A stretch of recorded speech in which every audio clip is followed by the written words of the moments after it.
When FNaF 1 to 3 was first released, the story was uncovered rather quickly. It was a story about a killer, his victims, and the people caught up in the middle of it all. It was a simple story, really. But then FNaF 4 came out and shattered our understanding of this story. Almost no one knew what was happening in this game. Something Scott admitted in 2015. But then I released part 4, and somehow no one, not a single person, found the pieces. The story remains completely hidden. I guess most people assumed I filled the game with random Easter eggs this time. I didn't. What's in the box? It's the pieces put together. But the bigger question is, would the community accept it that way? Shortly after this quote, a video was released that claimed to have solved FNaF 4's elusive narrative. A narrative that, while no one liked, almost everyone thought it was the story Scott wanted to tell. That video was MatPat's iconic FNaF 4 theory titled Game Theory, FNaF, the clue that solves Five Nights at Freddy's. In this video, MatPat claims the events of Five Nights at Freddy's 1 to 4 were a nightmare had by the crying child, caused by his fear of Fredbears. The theory spawned from the cryptic clues Scott posted during Game Theory's livestream, who has seen the shadows easily misunderstood in the mind of a child. 4 games, 1 story. And of course, in the FNaF 4 minigame, why would the tiny toy Chica be missing her beak? The toy Chica one in particular seemed to give Matt the idea, and from there on, he found more evidence I'm sure you've all heard before, so I won't go over it right now. If you haven't, definitely watch MatPat's video before continuing this one. This video became very popular. And while, like I said, almost no one liked the narrative it proposed, almost everyone thought this was the story Scott intended, myself included. Even to this day, after all these new games that have been released and show the events of 1 to 4 did happen, people still think Dream Theory was Scott's original intention and he retconned it after fan backlash. Even MatPat himself, at least before his retirement. I don't know if he still does think it was the original intention. And with all the evidence presented, it almost seems undeniable, right? Well, no. I am very certain Dream Theory was never what Scott intended with FNaF 4, and not only that, but I think I know, or at least have a pretty good understanding of, what Scott's original intention for FNaF 4 was. I'll tell you right now, it's not that different from how we understand it today. Before I get to all that though, make sure to subscribe. Let's talk about why Dream Theory was never canon, despite popular belief. Let's take a look at UCN, particularly the updates for how the characters in the game worked. In case you don't know, when UCN was in development, Scott would update the Steam page with descriptions of what the characters' mechanics were. One of the days he chose to update the characters was April 1st or April Fool's Day. On this day, he gave fake joke descriptions of the characters Foxy, Phone Guy, and Nightmare Freddy. Foxy and Phone Guy's descriptions reference theories of Foxy being a good guy and Phone Guy being purple guy, 2 theories that were obviously never true, hence why Scott was poking fun at them. Nightmare Freddy's also references a popular theory from the FNaF 4 era. He appears suddenly in your office holding an alarm clock. You have only a moment to press the button and activate the alarm.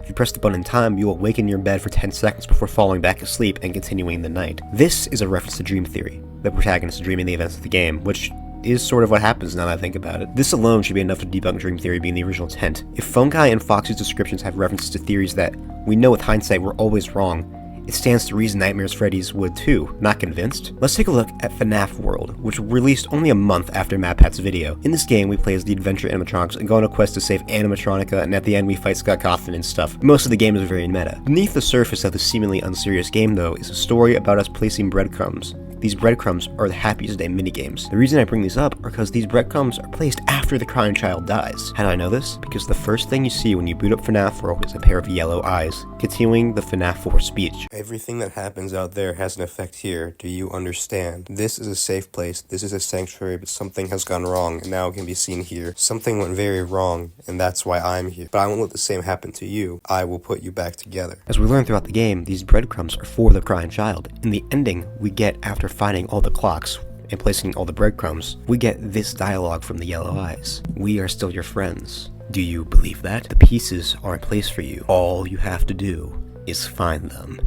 Rest. Now, answer this. Why do we set up the Happiest Day minigames after the crying child dies if he already dreamed the Happiest Day minigames before his death? If everything was a dream, the bite victim should just be able to move on. And also, the crying child has to find the pieces that we place. And obviously, there is still paranormal activity in this game. My point is that setting up the Happiest Day after the crying child's death doesn't make sense if it was supposed to be a dream that happened before he died. There is the interpretation of Dream Theory where only the gameplay is a dream and the mini-games are real events that happened in every game. Why would the gameplay not be canon if everything else was? Especially since in FNaF 2, Phone Guy references events in the mini-games. If these mini-games take place in 1987, how is the bite victim dreaming about them in 1983? Furthermore, If Dream Theory was canon, it would have to be the retcon Scott talked about in his Reddit post. The retcon happened in a game before Pizzeria Simulator. But here's the thing, if Dream Theory was originally canon, there would be 2 retcons. The first retcon to make the gameplay of 1 to 3 Dreams, then another to make them real events again. Scott also said in the 2018 docu interview that FNaF 4 ended too mysteriously, and that it was to a point that no one could really figure out what was going on. Other ones, yeah, there were mysteries. 4 ended up just too mysterious to the point where you really couldn't, there was no real way to figure out what was going on. And it left people unsatisfied. And like I said, with jumping from 3 to 4.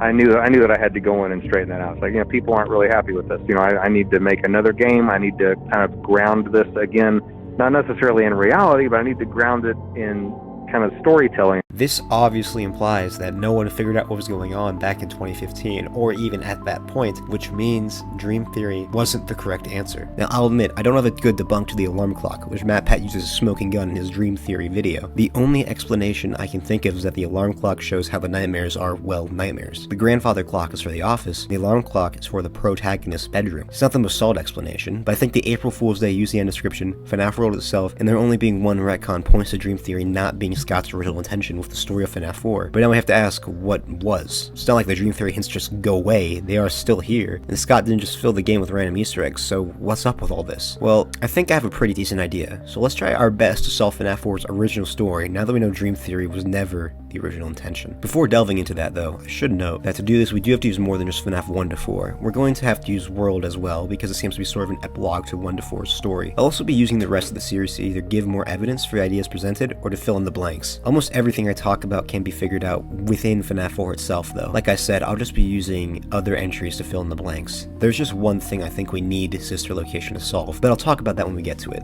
Let's discuss the gameplay first. One of the biggest pieces of evidence for Dream Theory was this audio file that can be heard during the night gameplay.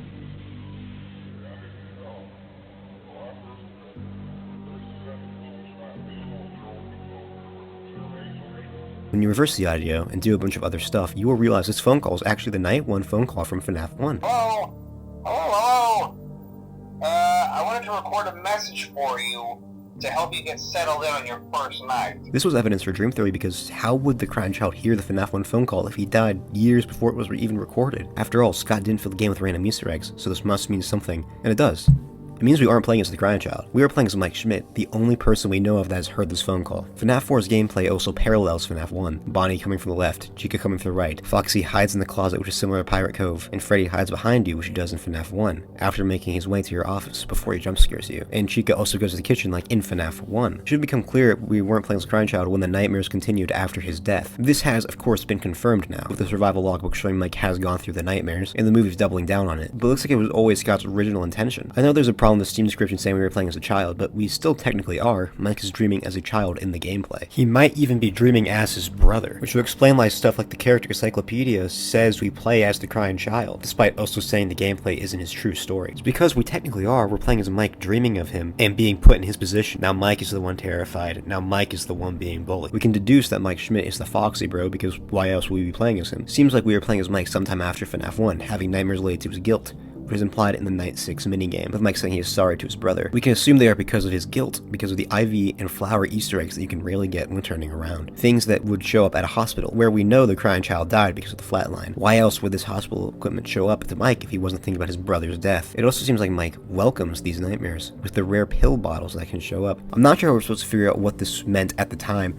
but using the movie, we can fill in the blank that these are sleeping pills Mike takes to have these dreams, almost as a self-punishment for what he did to his brother. Now he is forced to be in his brother's position of being a scared kid, terrified of the animatronics. Maybe self-punishment is why Mike kept going back to Freddy's in FNaF 1 too, and most likely feeling his brother's presence within the building, but we'll talk about that later. Also, I think the mention of the bite of 87 might have reminded Mike of his brother's death, which allowed these nightmares to happen. I believe this for a few reasons. For one, the only FNaF 1 phone call that can be heard in the game is the phone call about the bite of 87. The teasers for the game had numerous 8s and 7s within the source code, some even appearing on Nightmare Foxy's eye in one teaser. A lot of people take this to mean that originally FNaF 4 was going to be about the bite of 87, before Scott realized that made no sense and changed it to 1983 at the last minute, but I doubt that. I think Scott has a basic understanding of his own story to realize the bite of 87 happening at Fredbear's would contradict FNaF 2, which means the 87s have to have another meaning. My third reason is an Easter egg in FNaF 1. When you type in the numbers 1987, you are met with a golden Freddy jump scare. This was added after rumors of a secret ending when inputting this code. At the time, I'm sure this had no meaning, but as the story progressed, this may have been retconned retconned to be Mike remembering the bite of 83, which features Golden Freddy biting a child. My idea is that the mention of the bite of 87 reawakened Mike's guilt, which led to this game's nightmares. This game may also imply that Mike is the FNaF 3 guard, with there being a minigame where we go 1v1 against Plushtrap, who obviously represents Springtrap. I know in-universe Plushtrap exists as an actual piece of Fredbear merchandise, but I don't think it's a coincidence that Plushtrap is a withered green rabbit, and the antagonist of the last game was a withered green rabbit. Furthermore, the only canon Halloween character is Nightmare Balloon Boy, who replaces Plushtrap. And how do you lure Springtrap away in FNaF 3? You use Balloon Boy's voice lines. This seemingly foreshadows Mike going up against Springtrap in FNaF 3, and yes, I know Plushtrap exists as a character in the experiments, but I don't think the experiments existed as a plot point when FNaF 4 came out. In case you don't know what I'm talking about, the experiments were something that was introduced in Sister Location. I'll talk more about them later though, so I feel like there has to be another reason for this. It's like saying the FNaF 1 parallels and the FNaF 4 gameplay are irrelevant, but honestly, I'm not entirely sure if Mike is the FNaF 3 guard. I've talked about that in multiple videos and will again soon. It's also possible that Mike isn't the guard and he actually bought stuff from the auction at the end of FNaF 3, which could be implied by the Plushtrap teaser, "Terrible things come in small packages." Now this would make sense as the minigames would be showing the very start of the timeline seemingly, and the gameplay would be showing the very end. Although I feel like if this idea is wrong and Mike is the guard, then I feel like the FNaF 4 dreams happen before FNaF 3, because if they happen after, I think Springtrap would have more of a presence in his dreams. But wait, how is Mike dreaming of Springtrap as he hasn't seen him? Well, that's because Mike's dreams aren't purely caused by Mike's guilt. There's something else here influencing them. On night 7, the player will encounter the character simply known as Nightmare,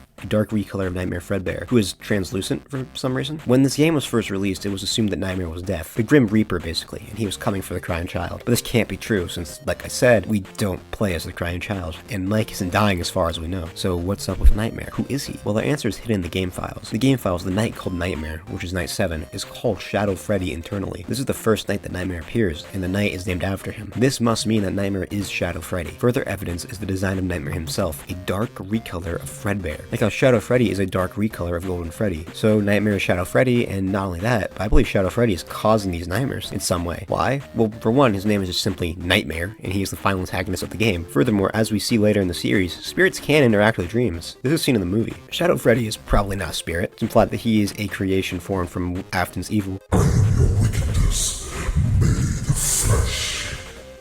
But I think it's fair to assume agony creatures can interact with dreams. Hell, we might even be able to say they do. In the Fazbear's Fright story Hide and Seek, Shadow Bonnie seemingly intercepts the protagonist's dreams. So yeah, they can interact with dreams. If Scott had this concept in mind back in 2015, I think we could say Nightmare is causing the nightmares. His jump scare is also very different from all the rest, much more similar to Golden Freddy. It also sends you straight to the warning screen, perhaps showing that Nightmare is the only character who can actually kill Mike. The others just kill him in his dream while Shadow Freddy kills him for real. We can also assume Shadow Freddy is what the trailers were talking about when they asked, "What have you brought home?" And in the FNaF 4 screen description, this time the terror has followed you home. I think using the idea of Shadow Freddy having influence on the nightmares, we can explain Plushtrap without Mike having to see him, as Shadow Freddy either is showing Mike what he will go up against in the future, or he is showing him what has become of his father. Yes, I believe Purple Guy being father of Mike and CC was a plot point as early as FNaF 4, and I'll explain why later in the video. And with that, I think we can say we've basically solved what the gameplay was back when FNaF 4 came out. Notice how it isn't that much different from how we think of it today. However, now we have to try and figure out what was going on with the minigames, because those have a lot of Dream Theory hints, and we have to explain those. So let's try our best to figure out why Mini Toy Chica is missing her beak. The minigames have a lot of connection to future games. There's no denying that. Rumors of animatronics coming alive at night and stuffing people into suits. There's a kid who looks like a balloon boy, the toy animatronics exist, and the Fredbear plush acts like Golden Freddy, seemingly being able to teleport at will. The Foxy plush is broken like how he is out of order in FNaF 1. There's a mangled Funtime Foxy toy in the sister's room. The Spring Bonnie doll is green like Springtrap, and is a toy that can trap people, connection to Springtrap. The Crying Child is designed to look similar to the puppet. There's even another bite that happens in this game. So what does it all mean? Well, I have a good idea. I believe the Crying Child's memories somehow influence the rest of the timeline. This is a theory called memory victim, and it's been around for a while. I don't know who made it, so if someone could tell me, that would be greatly appreciated. The evidence is all the stuff I just said. FNaF 4 clearly ties itself to the rest of the games despite being in the past. Scott said he didn't fill the game with random Easter eggs. This concept also seems to be implied in the Silver Eyes, which was being written during FNaF 4's development. What? She said defensively. I don't believe in ghosts. I do, Charlie said. I mean, not ghosts, but memories. I think they linger, whether there's someone there or not. And then later in the same scene, I don't know, sometimes I have these little moments where it's like there's something I forgot, something I regret, or that I'm happy about, or something that makes me want to cry. But it's only there for a split second, then it's gone. Maybe we're all shedding our fear and regrets and hope everywhere we go, and we're catching traces of people we've never met. Maybe it's everywhere. How is that different from believing in ghosts? It's totally different. It's not supernatural, it's not like the souls of the dead people, it's just people leaving their mark on the world. So it's the ghost of living people? No. You're talking about people having some kind of essence that can hang around a specific place after that person is gone. That's a ghost. I think the bite victim left his own mark on the world around him, his memories, and they went on to influence the timeline. Why was Toy Chica missing her beak in FNaF 2? Because when BV was alive, he saw a mini version of Toy Chica without its beak. Furthermore, I'm pretty sure the bite victim's memories are what made up the Happiest Day minigames. There are multiple connections between what the crying child sees during FNaF 4 and the Happiest Day minigames. Just take a look at the graphic on screen. And obviously the most obvious one is the Happiest Day minigame is a reflection of the Bite of 83. It seems that FNaF 4 was explaining the weirdness behind the Happiest Day minigames, which I don't think anyone actually cared about, but it's cool, I guess. But not only that, I think we can say the crying child somehow possesses the 5 main animatronics and maybe the puppet, and the missing children are intertwined with his memories. This is a theory called Shatter Victim. Again, if someone can tell me who made this theory, please tell me so I can credit them. This theory poses that the crying child's soul somehow shatters across at least the 5 main animatronics and probably the puppet, because of how similar they look. This theory seems implied in FNaF 3, where we see that the 5 missing children are trapped in Cece's memories, and bringing the memories together frees them and him. Because of later entries in the series, we know the crying child is at least in Golden Freddy. Like Marla said, he was shedding his fear, probably into the Freddy characters, because he considers them his friends. When William killed the children, they possessed the animatronics and became attached to his memories within the characters. It also seems supported in the survival logbook, where Cassidy seems to have the bite victim's memories, as she asks, does he still talk to you on the Fredbear plush page, despite supposedly not being able to know who the Fredbear plush is. The bite victim is more important than we thought. He doesn't just possess one animatronic, he possesses at least 5, maybe 6. So to recap that section, I think all the Dream Theory hints were hinting at 2 theories, Memory Victim and Shatter Victim. I think somehow Cece managed to influence the rest of the series, and his memories make up the Happiest Day minigames. Out of these 3 ideas, I'm sure of 2 of them. Cece influenced the rest of the series, and Happiest Day minigames being his memories. Shatter Victim, I'm a little less sure about, just because we haven't seen Cece do anything with any of the other animatronics later in the series. Only doing stuff as and interacting with Golden Freddy. But to be fair, he's only appeared like 3 times, so yeah. But I do think the missing kids being trapped in his memories is pretty good evidence for the theory, and that's what I'm going with right now. I think Cece's presence in the animatronics is what kept Mike coming back to Freddy's, and it might even be the reason he tampered with the animatronics on night 7. Let's talk about the most mysterious character in FNaF 4, the Fredbear plush. The Fredbear plush is very odd. He can seemingly teleport, and he can talk to the bite victim, but is supposedly in his head since no one else acknowledges him. He also doesn't comfort the bite victim, really. He seems to make things worse for him, honestly. He just reaffirms things we can assume the bite victim already believes. He tells him that Mike hates him. He tells him to know what happens if he catches him. He kind of makes his life worse. But at the same time, he does try to lift the crying child up, telling him to be strong. Interestingly, on the night 6 minigame, his text color is different from how it is in the rest of the game. It's the same color as the Pigtail Girls, although I'm pretty sure this is unintentional since other characters in the game share the same text color, and I doubt the Plush Trap Kid and the Freddy Bully are the same person. However, it does show that whoever is speaking throughout the game and whoever is speaking at the end are different. So let's try and figure out what's going on with the Fredbear plush in the first 5 minigames. I'm pretty sure the Fredbear plush is an imaginary friend. I think this makes the most sense with the Fredbear plush's behavior. He can teleport because it's in Cece's mind. It reaffirms what Cece believes because he's an extension of Cece's subconscious. This idea seems to be almost confirmed by the survival logbook. There's this page in the book which talks about imaginary friends. And on this page, the Fredbear plush is right there. Cassie also asks on this page if the plush still talks to Cece. I feel like this is kind of screaming at us that the Fredbear plush is an imaginary friend. So then who's speaking on night 6? Unfortunately, this is where we have to use Sister Location. In Sister Location, William's office has the Fredbear plush. Not only that, but William tells Michael to put Elizabeth back together. And I found her. I put her back together, just like you asked me to. Which is obviously very similar worded to, I will put you back together. How we were supposed to figure that out when FNaF 4 came out, I have no idea. We can figure out that Mike and Cece are Purple Guy's kids with just FNaF 4. They live right next to Fredbear's, and Cece goes there every day despite hating it there, even having his birthday there, which would make sense if his father was an employee there. And he has merged with the characters. Mike also has a purple fan in his room, which could be a clue he's related to Purple Guy. He also has a robot, which was similar to Purple Guy. I know that William doesn't have children, the Silver Eyes. Well, when it was first released, he wasn't said to have children. Later on, Elizabeth was introduced. But I also think the Silver Eyes is a separate universe from Mike and Cece seemingly do not exist, so I don't think that debunks William being their father back in FNaF 4. Anyway, Purple Guy being Mike and Cece's father is a reasonable conclusion, but him being the final speaker, I'm not really sure what points towards that. The only thing I can think of is that Fredbear's accessories changed from black to purple, which could imply Purple Guy is connected to Fredbear's, but that doesn't necessarily point towards him being the final speaker. I do think he was, though. I just think Scott didn't do a very good job at conveying the information. Another thing that might point towards it is that the Fredbear plush says, I'm still here, and one of Springtrap's teasers says, I am still here, which probably was supposed to point towards them being the same character, but also William being the final speaker probably means he's the Yellow Eyes in FNaF world. This could explain how the MCI is trapped in Cece's memories. William killed the kids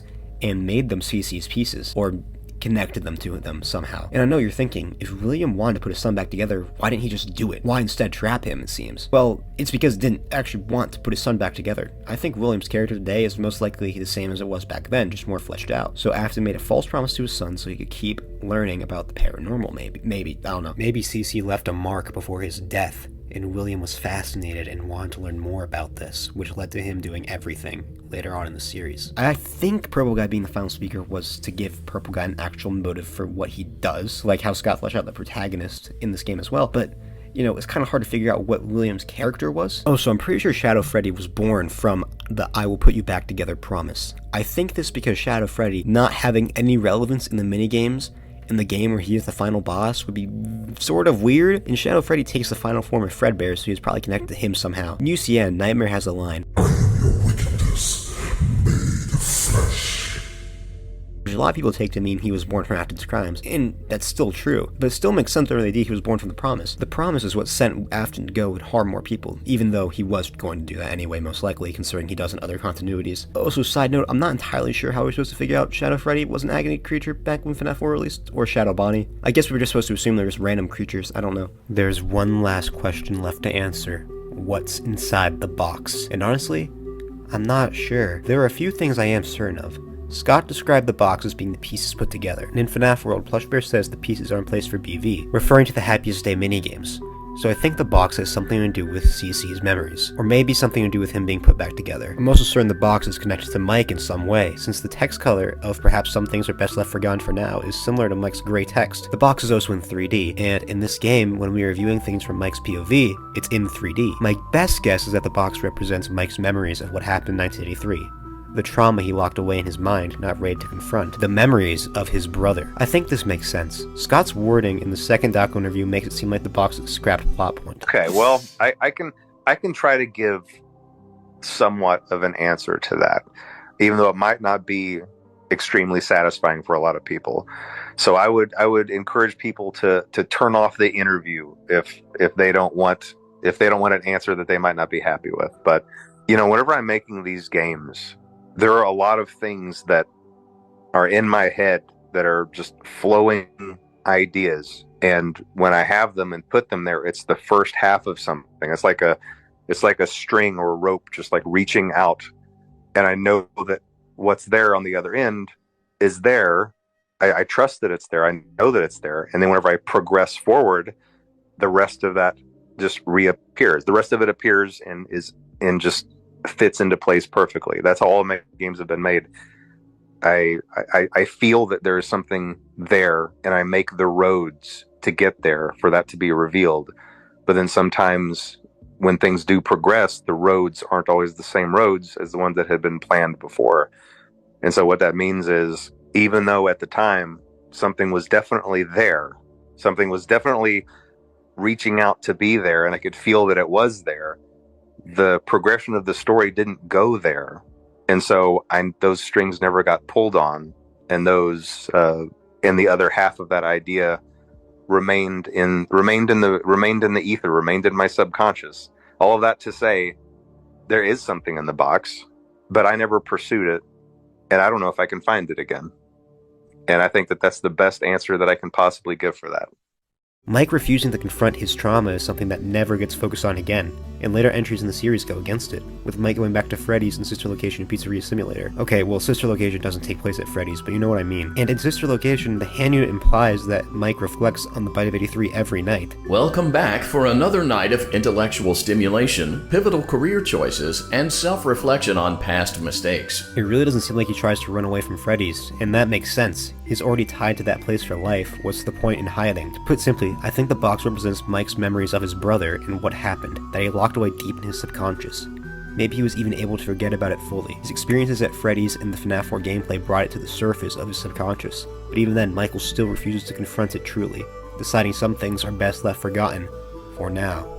It's kind of a downer ending. If Michael is the FNaF 3 guard, maybe he confronts the trauma there, and the fire represents him finally being able to move on from Freddy's and his past, but I'm not so sure. If this idea is true, then it seems like this plotline may have been given to Cassie's dad. In Princess Quest 4, you unlock his Bonnie mask from the Bite of 83, and you find it in a locked box. The text that appears after this says, "This looks familiar," almost like Cassie's dad is trying to remember what it was, almost like he forgot what it was. Forgot what happened in 1983. Alternatively, the box could just represent Happiest Day as a whole, with the Bite victim's memories being in the box. If that is true, then the box may have been repurposed to be the FNaF 6 trap, as the vents in that game are designed very similarly to the box. And BV's pieces would all be in one place. Actually, every piece of the story would be in one place. The pieces are put together. This could be why Henry says, "And the memory of everything that started this can finally begin to fade away, as the agony of every tragedy should." He's talking about the Bite victims' memories. They started everything because they inspired Afton to do what he does. As I said, I'm not sure what was in the box, and honestly, it doesn't matter. As of now, I'll go with it being Mike's repressed memories, as I feel like that does tie into Happiest Day being the Bite victims' memories. And now we just have some minor details to clear up. When does this game take place? Obviously, it's in 1983, but is it at the start of the series or after the first murder? Well, I'm pretty sure it's before any of the murders. I don't think anyone would be making fun of CC's fear if kids were already dying before the game's events. Even if he was scared the animatronic's not a serial killer. You know, that type of stuff breaks communities. I don't think they would make fun of him. Where is the sister during this game? Just not in her room. I don't think the sister is plot relevant. Although I do think it's possible Scott included his sister's room in case he ever wanted to continue the series and needed someone to focus on, which did end up happening, so good planning there, Scott. What did the crying child see? Something innocent that he mistook as scary. Scott basically confirmed this with the quote, "What I see in the shadows is easily misunderstood in the mind of a child." And I just want to talk about the nightmare experiments real quick, which I talked about earlier in the video. The nightmare experiments were a plot point introduced in Sister Location. They were experiments done by William Afton to test the fear response in children and take place in a recreation of the FNaF 4 gameplay house. Now you might be wondering, why haven't I brought them up already? Well, it's because I'm sure the Nightmare Experience didn't exist as a plot point back when FNaF 4 came out. There's just nothing that points to their existence. I still think today they affect FNaF 4's gameplay in a very minor way. I think the experiments were made to recreate BV's life, in an attempt to redo what happened to him. You know, in Dataphobia it said, "Apparently the whole thing was a nasty experiment designed to study the effects of ongoing fear in children. Whoever was behind the experiment wanted to see what happened if a child faced the same horrors night after night, with no real life during the day to balance the awfulness of the nightmares," which is very similar to BV's life, where he was constantly tortured all day by his older brother. He basically lived a life of constant fear. I think he wanted to recreate BV's life in an attempt to understand soul splitting and stuff. I think Nightmare is putting Mike in the experience because they were something caused by his actions. I don't think Mike went through the experiments. There's very little evidence for that. I think it's just Shadow Fredbear showing Mike the consequences of his actions to torture him. So now you might be wondering, why Scott introduced the experience in Sister Location then? Well, I think it was just an extreme response to Dream Theory. People thought the first 4 games were all dreams, so Scott made the game that is a dream have a real-life equivalent. So yeah, the experiments matter very little to FNaF 4's story even today, and definitely didn't matter back then. With that, we come to the end of this video. I hope I managed to convince you guys that Dream Theory was never canon. I am tired of seeing people say that Scott just retconned the entire story, and I just love FNaF 4's original story. Well, my interpretation of it anyway. And guys, I'm curious, do you think Dream Theory was Scott's original intention, or do you think it was something else? Let me know in the comments, and while you're down there, subscribe, and I'll see you guys next time.